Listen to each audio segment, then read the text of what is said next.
Stop getting ourselves amped up, Dan. Stop feeling it. 10 seconds. This is going to be very exciting, guys. I can't overstate that enough. In fact, I'm probably overstating it. It's going to be great. It's going to be huge. Make America great again. Because that's right. We have 2 American factions as we are now live with Mixed Axis Ally 2v2 Make War Not Love Extravaganza. I'm Matt, and I'm here with Dan, aka Stormless. Hi there, Stormless. You alright? Hello. Yes, I'm confused. Actually, I'm confused by what I'm looking at and how to cast it. Do you want me to put you in the mood? I'm always up for being put in the mood. The year is 1946. Unbeknownst to the rest of the American army, General Patton survived a car crash early on, and he was secretly building a moon base, an Axis moon base. Cut to 1952, he arrives back in the continent of Europe and aids the Germans in a resurgence in a World War III scenario. And that's all the background you need. Basically, if you're just tuning in, you've got Hooligan and Talisman in the north. These guys are a great 2v2 team. They're doing very well versus, arguably, Dan, the best 2v2 team in Code 2 history, Gold Path 2 in the south. And what factions do we have, Dan? Well, okay, so for Gold Path 2, we have Scotch, who is playing as the Austere, and his ally today is going to be Nagano, ally in every sense of the word, playing as USF. Very cool. And then in the north, again, we have the USF, that's Hooligan, and his teammate is his Axis compadre in this Make Love, Not War, Not Love, War, Love, and War competition. He's got Talisman from Finland, so it's the Netherlands and Finland versus Scotch and Nagano. Russian, I can never remember. Scotch is from France, I believe. There you go. I just think it's, make war, not love. For some people, love is war, and, it's definitely true for all of these players today. I've just seen a great comment, by the way. USF so OP. They always win. Well, where do you figure this yeah. Because... possibly a Panzer Faust coming here. He needs to get back out with that Kubelwagen. No, you don't hear that very often. And this is the interesting engagement. We've got Pioneers versus Stern Pioneers. It's almost like a Charmander versus Charmeleon there as the evolved form backs away in horror from the MP40s. Yeah, Hooligan's being very ballsy at the start of this, by the way. He's already gone down the center for that beautiful strategic decap, cutting, oh god, I can't say Axis, cutting Gold Path 2 off from their resources on the left, so nice aggressive early game play. And the subdivision of Red Riflemen are taking down their counterparts, the ones that they disbanded from, and forcing them away back up the center. Celebrating his 13th birthday, Hooligan, showing all the dexterity and acuity of somebody in their prime years there, going all the way down to get that cut off. Still, this worker battle in the northeast is still going on. We've meanwhile had the rear echelons finally turfed out by rear echelons in the west there. So great work by the rear echelons. I think the first thing that I noticed, is just suddenly the length of engagements has just completely changed. You see the Pioneers versus the Stern Pioneers on the right-hand side. That is the 3-minute engagement that we've just watched that has just been resolved in the east. Ooh, nice push again from calamity play. This is like an American Civil War. It's a Confederacy versus the other guys. The Unionists, that's the one. The enemy is overrunning one of our capture points. Dan, I've thrown you from work. This is like I'm just thinking like this. It's like Star Wars, when you just got like the clones and the droids. It's like you suddenly just don't know who's the bad. Are we the baddies? Are we the baddies? Indeed. I don't even know. Anyway, very interesting styles of gameplay going on here. I think with 2 USF, it's a really interesting matchup. It kind of relies on the Axis faction really is who's going to tip this. And we've got a note, by the way, Talisman picking the Bruce Willis commander straight away, which is Breakthrough Doctrine. You bring his player card up, by the way. Actually, no, you can't see the. It does look. What do you want me to? Do you want me to? I can get that happening for you. I know. I have my ways. If this is really what you want to happen on this stream, Dan, I can make it happen. It's that kind of stream. It's a brick wall, Dan. It's profile avatar is a brick wall. I'm not sure about that. Never mind. Lieutenant now teched for the United States. The South will rise again, United States. Let's check out on the other commander choices. We've got Lieutenant for Hooligan, a mirror match in every sense of the word. He's just now getting his M20 out. Meanwhile, Scotch is going for a 3-Gren build with the MG42 to back them up. Nagano went, again, obviously we've already mentioned Lieutenant, but with a mortar, not the M20. Gotta say, Talisman and GB, they've actually picked up very well into the start of this game. You can see on the statistics in the graphs right now that they are starting to, with the arrival of the M20, they are really getting the army value up there. So hopefully they're going to start using this and trying to inflict those early game manpower damages. And for bullying the MG42 around. As rightly mentioned, it must be mentioned that Nagano's actually pushed out in the west whilst this has been happening, so a little bit of... can you guess what I'm about to say, Dan? You've been casting with me for nearly 3 years. It begins with tit for tat? Do you know... Tit for... do you know there's so many... Tit for tat. Ebb and flow gameplay right here on blah blah blah. You know, that's the one. You're like a phrase thesaurus. 3 out of 4 words are like incorrect. Kind of like, what are you trying to say? Oh, Gren's possibly going down thanks to the Sturm officer. We don't hear that very often, if at all ever. First time. So one of the interesting parts of this, obviously, with mixed factions, is going to be the commander plays, because we haven't got many commander picks at the moment, but we want to see kind of new combinations of things that are going to dominate the map, and I'm kind of excited that Nagano is carrying tactical support, which is of course the Calliope. That could be a lot of fun, and has always been a lot of fun on this map. Interesting engagement there. The M20 coming to help out. We've also got a shoe mine up there to prepare them for later on. And let's have a look at the tactical map and just get a sense, because it is a little bit confusing. We're mostly on about red and purple versus blue and yellow. And at the moment it's dead even. After that very, very aggressive start from Hooligan and Talisman, it seems GP2, as the most successful tournament team in 2v2 history, are doing pretty well all of a sudden, Dan. And let's have a quick check on the graphs just to reiterate that. So there's one thing I just want to point out whilst you're doing that, is that actually OKW and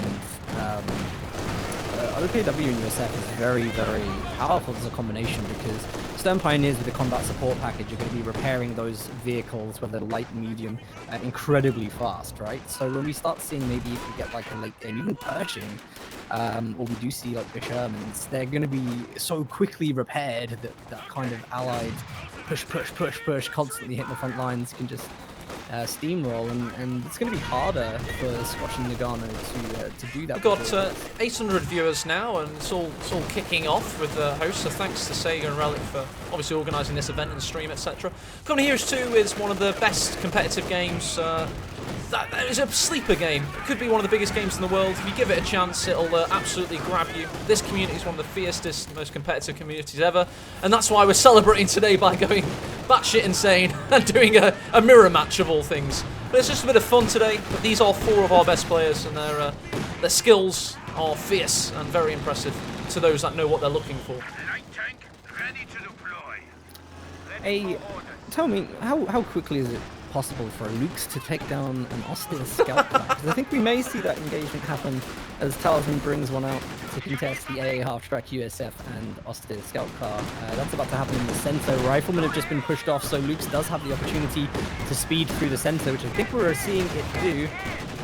And he catches that AA half-track mid-reload, so it doesn't get armor penetration. That's a great point, Dan. The AA half-track was caught with its trousers down, theoretically speaking there, and it's been pushed away. In this game, this particular game is looking likely to be wide open now. Let's have a little look through the tech. I mean, Hooligan, your top left USF player, he's gone for the M20. He's just now rebuilding his rifle, having lost one.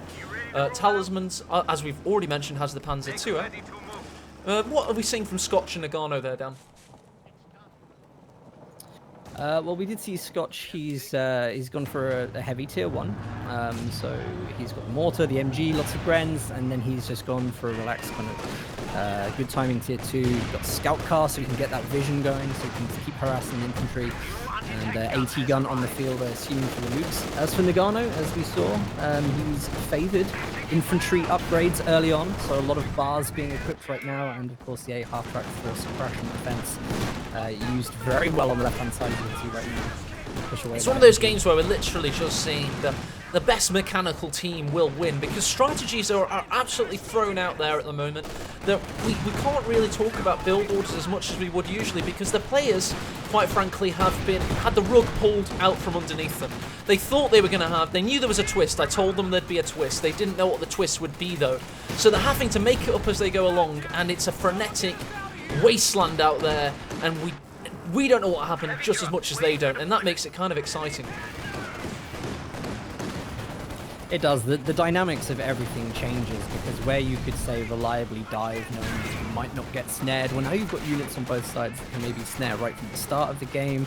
You've got you know, potentially like rifle nades you'd never normally expect in the faction you're playing, and things like that. So it is interesting, and like we see here, like Nagano trying to get the lead up on Hooligan by teching his bar upgrades when Hooligan doesn't have them. USF to USF is interesting to watch right now.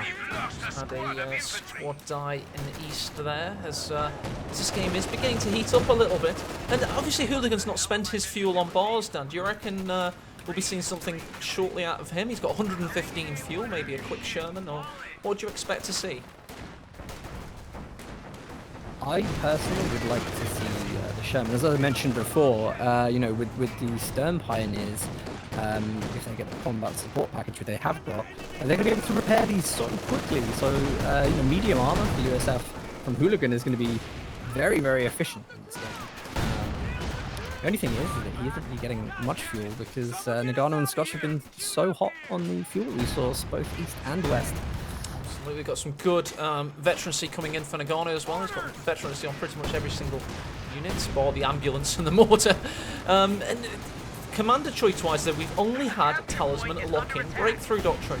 So these guys are very happy to just stick with their early game tech for now and base their decisions on what they see on the battlefield.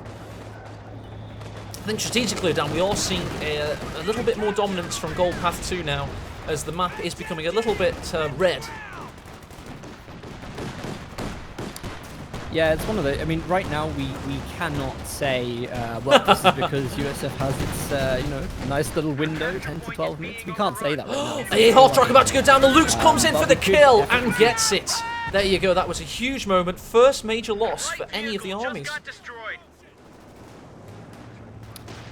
Nice to see that happening pretty much as we're talking about it, but literally anything can happen. This can sway, and this is a good opportunity now for GB and Talisman to retake some map. Sorry, Mr. Kubelvaken, you don't quite get the same excitement as when the A half track goes down.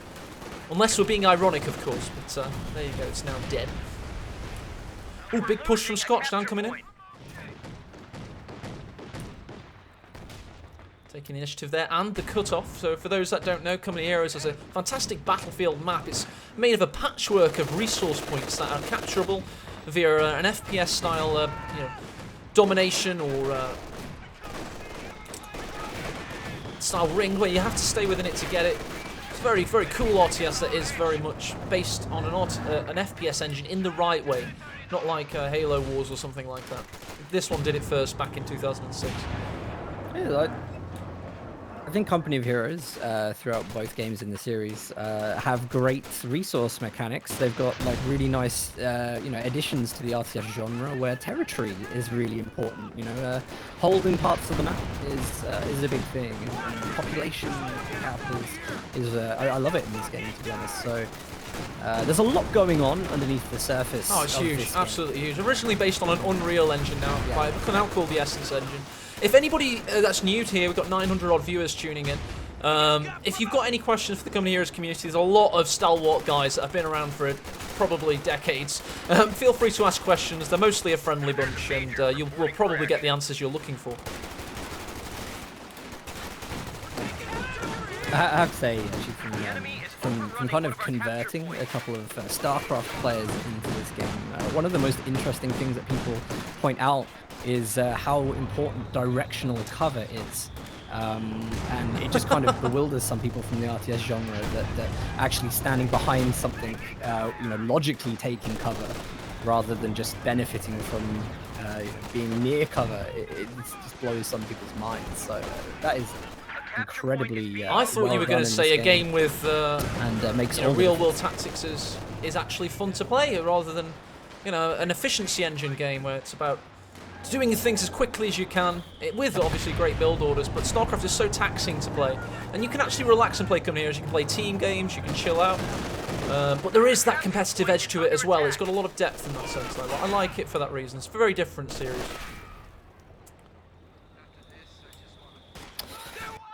Well, looking at this, I don't think we expected much less from Gold Path 2, even with the little twist here of mixed allies and Axis. We're still seeing very, very good plays from Gold Path 2. I think that was nothing but expected. Nevertheless, we should mention Talisman and GB are both renowned tournament players, so we hope that they're able to come up with something. But, Gold Path 2. For anyone that doesn't know this scene, I mean, we're talking about two people that frequently get together and win. They're kind of definitely. like And the thing that sets them apart, they're not. I mean, Scotch isn't even a great 1v1 player. Him and Nagano are a great 2v2 team, though. For those that don't know Nagano, he is a great 1v1 player. He's a tournament specialist. But him and his friend Scotch, when they pair up, they have great strategies. And here they're showing that they have versatility as well. It's not all about the on-paper build orders and the spoken communication. It's more so about just the great synergy between the two of them. And it certainly helps a lot here. Absolutely. So we just see once again, like we saw earlier, Talisman and GB, they're just bringing out those units a little bit ahead of Gold Path 2, which start bringing their army value up. I think they should be able to start making pushes. More Stukas of Foos. More weight to their name.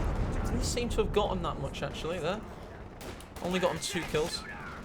If you just check out in the east, the Brumbear. Oh, huge shot there. The Sturmpanzer 4 Brumbear assault gun is a massive weapon.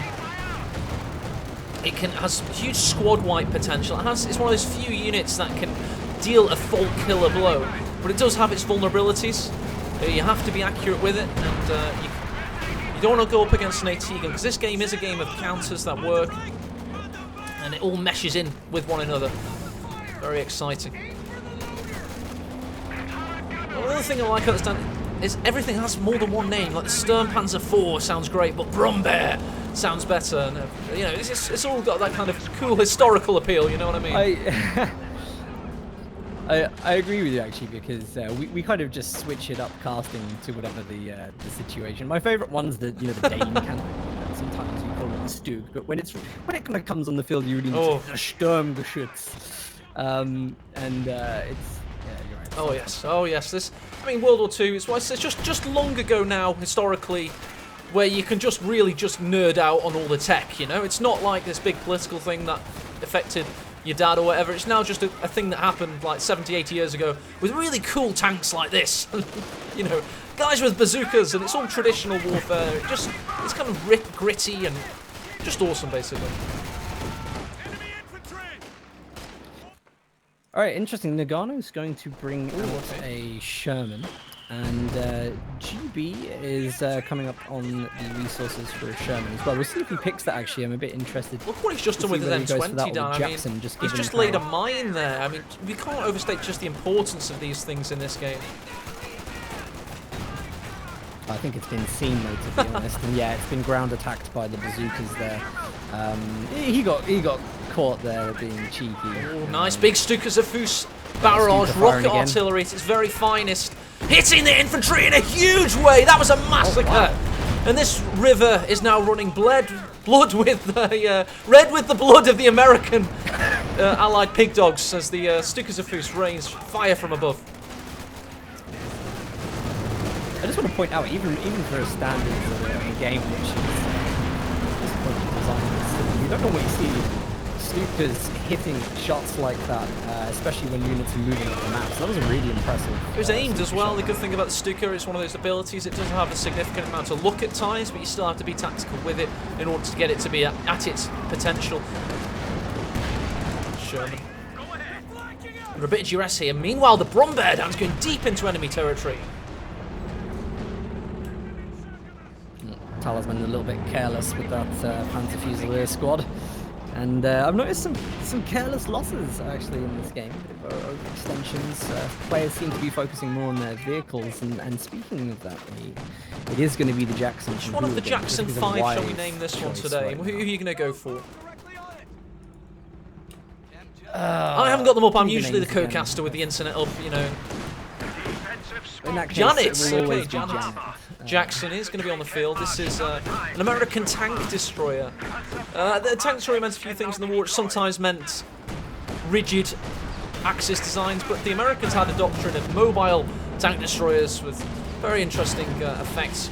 Certainly a very good tank to bring on the field at this moment, though, because it can pretty much tango with everything the Axis have. Sorry, the Axis and the Allies have. I'm getting confused now. Yeah, this is a great unit to watch, and we see things like the Raketans there. 2 Raketans opening up on the Brumbear, and not being overly successful, to be honest. They stand more chance of being wiped against that unit. So the Jackson is very, very important right now. And as it gets spotted by a Scotch, I think that there needs to be a response. And I think Nagano, as we see, bringing his own Jackson on the field. Right aside in the west here as the Sherman rains fire. Here comes the Stukas of Fus. Those rockets, where are they going to land? Oh, they've landed in the east, affecting sport weapons, their intended target, but not actually doing much damage. I think his intended target was that tree, and even then he still missed. But that wasn't as good as the previous part. We've got a Jackson for the south side, GP2, Gold Path 2, and Scotch and Nagano bringing out another heavy-hitting Jackson tank destroyer. Dan, what will win? We finally have another commander choice. Scotch has gone for Blitzkrieg commander, which kind of favours a bit of recon and that late game munitions spend. JU-87s, a strafing anti-tank, and I think now anti-infantry as well, support one, which is very, very effective. A really good force from Nagano in the south. He's got, as we were talking about earlier, great veterancy on all of his riflemen. This is a traditional RTS in one of the major way, and that's the veterancy. And it's all about huge shots from the Raketenwerfer taking out the Sherman there. A medium tank was just lost. Yeah, lovely play. And scout cars going in there to scout the Jackson. And there's not really much AT on the right side. We've only got Scotch with his Vet 1 AT gun. At least he'll be able to put the stun on, which is a Veterancy 1 ability. Might be a little bit useful, but he doesn't have much else to finish. He's actually gone for the Panzerwerfer, which is a little bit of a response to the Stuka. He's not able Panzerwerfer, the Werfer of Panzers. Well. It's incredible vehicle. Nobody truly knows what that means. Probably the Germans did for a brief time in the 1940s, but that's about it.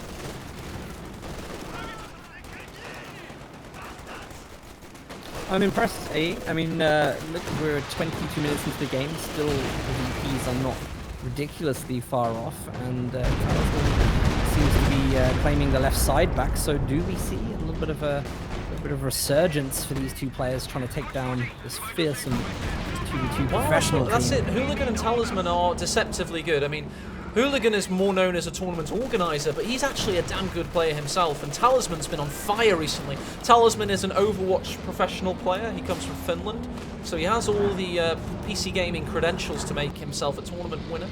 And Nagano, you know, we've already waxed lyrical about him. And that's the great thing about Company here, is we've got a very solid competitive scene. It's a really good game to get into, very deep community. Kotu.org is the fan site. You got r/Company of Heroes as the subreddit. And me and Dan will be talking about ourselves later. We are hosting King of the Hill on a Sunday. We'll talk about that later. There's a massive Werfing session goes on in the west there.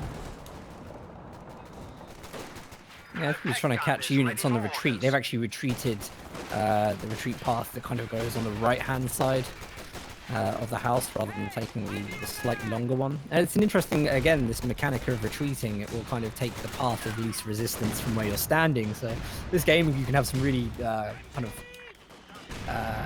different experiences of using the retreat function. It doesn't always go where you think it will. Brumbear has only 4 kills, so well dodged by Hooligan and Talisman. They've kept away from the Big Bear. And it's been a good game in terms of micro. It is starting to be noticeable, however, that Scotch and Nagano do have very decent army sizes relatively when combined. You've seen the Rakettans, so Talisman's trying to sneak some Rakettans up at the moment, and it's come at a bad time. Oh, it because might be all the of just and armor right is time to pushing get up this the Jackson center. out if they can just find it. Unfortunately for them, there's a huge forest in the way, which is never helpful. And here come the riflemen, so it's ill-advised right now. Also, Stuka Zavu's firing.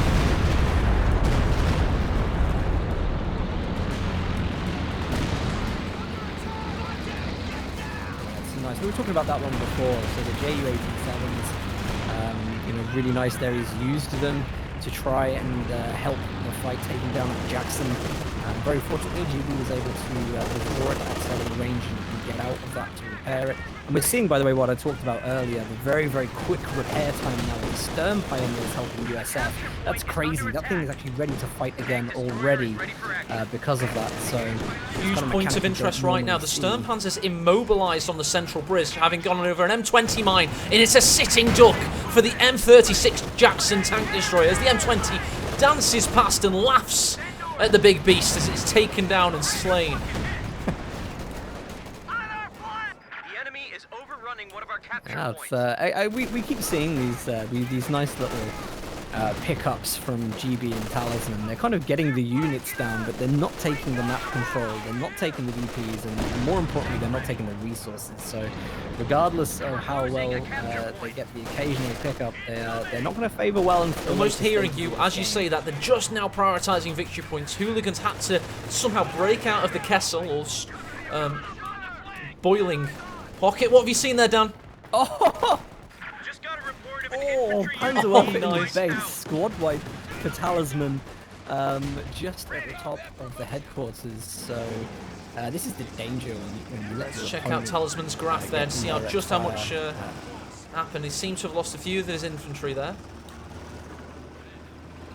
It's one of those tactics, that game sense of knowing when your opponent's retreated and getting a huge barrage off on their retreat point. That's it's one of those things that you get with time playing this game.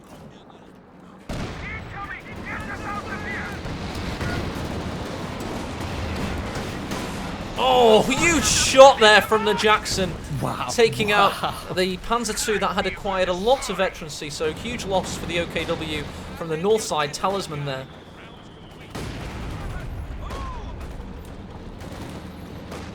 Jackson versus Jackson. It's a family feud. Both smarting after that brutal slap to the face on Thanksgiving of all days. It's terrible. The capture point is being overrun. It's a changing scene on the battlefield right now. We still don't have commander picks from both USF players, which I find very strange. Nearly 30 minutes in, I guess maybe USF, they're waiting to see each other's selections. Another Stern Panzer built. I got excited. Sorry, Dan. I nearly interrupted you. I thought we were hearing that the Jagdtiger was finally built. The largest armoured fighting vehicle ever to see combat. Oh, massive barrage! Takes out the Panzerwerfer and a squad repairing the scout car there. That was huge. Losses upon us. There's been some really good shots with Stuka this game. So your bets are on Talisman with the It's going to be Jagdtiger. difficult. I mean, Thinking we still have, you know, it's a possibility that it could be a very good unit. The Jagdtiger is one of those things. If it hits its shots, it can be tremendous. Oh my God, Raketten's here. Oh, Get a good skill ground shot, attack through nice. the smoke. He's actually going for it. Main gun destroyed. Jackson could get the last one in. You know it. So for those that are wondering about what makes the best players consistently in this game, it's stuff like that, attacking the ground through the smoke and manually aiming as to where your opponent is. And that's one of those few things that set. In this game, we have the top players consistently on top. It's a very, very high skill ceiling game. As we see the Calliope out there. Looks like we're getting into the excitement. Okay, so that's the both Ready. factions. Okay, nice. Airborne and tactical Reconnaissance support. Life is going gonna in. be brutal here. Really brutal. especially with the Scouting, loss he of wants to Panzer see where he Werfer. was going to hit. You can see the plane going overhead. That's revealing the fog of war for him right now. If we just there you go. He's now firing. Oh, it's also spotting for the JU-87s. That gives Scotch a great moment to actually place those and just push these Jacksons away. That should mean the Calliope can start to move up the field now and get in position for a great shot. Oh my god, the massed forces he's got, but he realises Talisman, great game sense, he moves all of his army away from the retreat point. Might not be safe enough for the MG, but that was well scared. He realised that recon was in, Dan.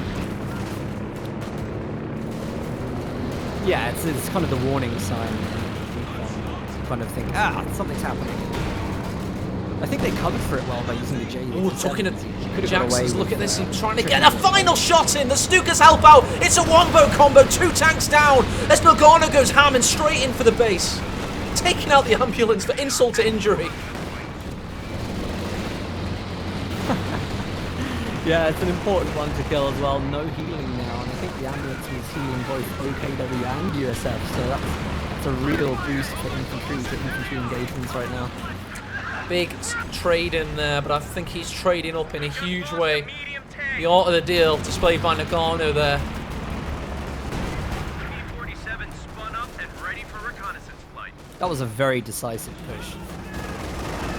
Nice from the Brumbear, second of his name. And I think that's going to solidify Gold Path 2 in this game. They already have a distinct territorial advantage, but now they have the resource advantage as well, having taken out 2 huge vehicles there, and the ambulance, and insult to injury also. And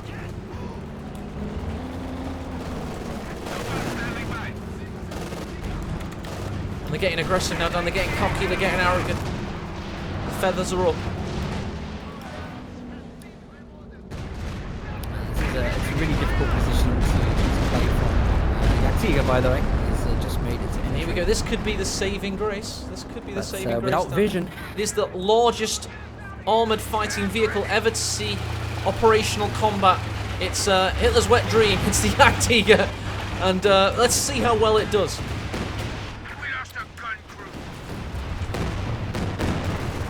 I don't know. I don't think it's going to have much of an opportunity here because Jackson's coming back. He needs spotting in order to take its shots. I don't think either GB or Talisman are able to provide that. Funny fact, I was reading about Jagdtigers. They only ever really got deployed a couple of times, and one of the few times they were deployed, they just didn't have the right personnel inside. So they encountered a few Shermans, and then he literally did a U-turn and started to try and drive away slowly on a street. That was one of the only operational military times it was used, and they tried to do a U-turn instead of reversing away. That's true. You can read about it on something called the internet. It's crazy.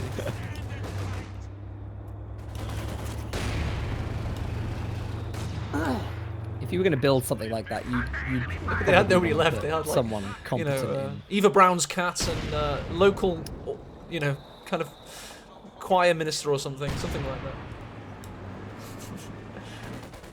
LMG4 gone. I suppose it's kind of like organising a community stream. It's crazy. How are you going to do that? It's like herding cats. Never going to happen.